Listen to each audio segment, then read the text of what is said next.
अब इस बात का तो इतिहास गवाह है कि एक अकेले भूटान को छोड़कर नेपाल से लेकर श्रीलंका, भारत का हर एक पड़ोसी देश कभी न कभी भारत के लिए बहुत ही बड़ी चिंता का कारण रहा है। इन सभी देशों में ही चाइना की दखल बहुत ही तेजी से बढ़ रही है, जो कि इनसे ज्यादा भारत के लिए बहुत ही बड़ा सिक्योरिटी थ्रेट बन चुका है। उदाहरण के लिए श्रीलंका ही ले लो, जिसने चाइना के डेब्ट ट्रैप में फंसकर अपना हम्बनटोटा पोर्ट 99 सालों के लिए चाइना को लीज पर दे दिया है। मगर फिर भी भारत ने कभी भी श्रीलंका से अपना मुंह नहीं फेरा और हमेशा ही श्रीलंका की मदद करता रहा। और हाल ही में जब कोरोना महामारी अपने चरम पर थी, तब भारत ने 5 लाख कोरोना वैक्सीन फ्री में श्रीलंका को भेजी थी, ताकि श्रीलंका भी जल्द से जल्द अपने फ्रंटलाइन वर्कर्स की सेफ्टी सुनिश्चित कर सके। लेकिन अब जो श्रीलंका से मीडिया रिपोर्ट सामने निकल कर आ रही हैं, उनको देखकर तो ऐसा लगता है कि भारत की नेकी बेकार ही गई। दरअसल पिछले 2 दिनों में श्रीलंका से 2 बहुत ही बड़ी मीडिया रिपोर्ट सामने निकल कर आई हैं, जो कि डायरेक्ट और इनडायरेक्ट रूप से भारत को प्रभावित करती हैं।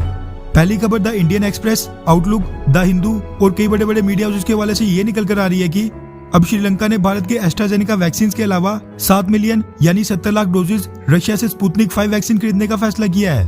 गौर करने वाली बात यह है कि श्रीलंका का ये फैसला यूनाइटेड नेशंस में श्रीलंका में ह्यूमन राइट वायलेशंस के मुद्दे पर हुई वोटिंग के ठीक एक दिन बाद आया है, जिसमें भारत ने श्रीलंका के ऑफिशियली रिक्वेस्ट करने के बावजूद श्रीलंका के फेवर में वोट नहीं किया था, बल्कि इस वोटिंग में भारत ने हिस्सा ही नहीं लिया था और टोटल वोट्स के आधार पर श्रीलंका वोटिंग प्रक्रिया में हार गया था।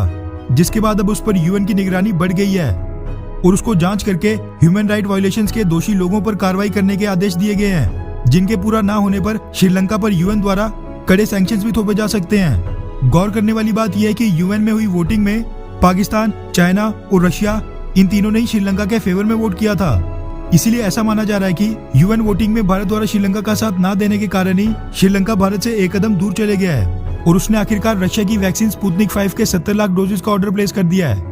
इसी के साथ इंडियन एक्सप्रेस, हंस इंडिया और कई मीडिया हाउसेस के हवाले से दूसरी बड़ी खबर ये निकल कर आ रही है कि बड़े दिनों के बाद पिछले कल श्रीलंकन नेवी ने एक साथ 54 यानी 54 भारतीय मछुआरों को हिरासत में ले लिया और उनकी 5 नावों को भी जब्त कर लिया।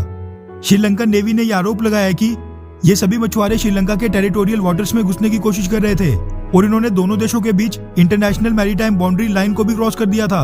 अब श्रीलंकन नेवी की ये हरकत भी यूएन में हुई वोटिंग के ठीक एक दिन बाद निकल कर सामने आ रही है। इससे पहले श्रीलंकन नेवी ने जनवरी के महीने में 9 भारतीय मछुआरों को अरेस्ट करके उनकी एक मैकेनाइज्ड बोट को सीज कर दिया था।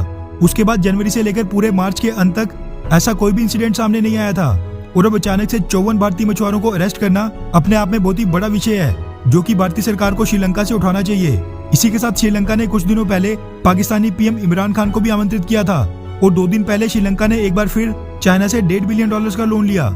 इन सब चीजों को देखा जाए तो श्रीलंका अपनी स्ट्रेटेजिक लोकेशन का पूरा फायदा उठाते हुए 2-4 पैसे कमाने के चक्कर में भारत के लिए नई मुश्किलें पैदा करने में लगा है। वैसे आपको क्या लगता है कि क्या इन सब के बाद भी भारतीय सरकार को श्रीलंका की मदद करनी चाहिए, हाँ या फिर नहीं? नीचे कमेंट करके अपनी राय जरूर बताएं।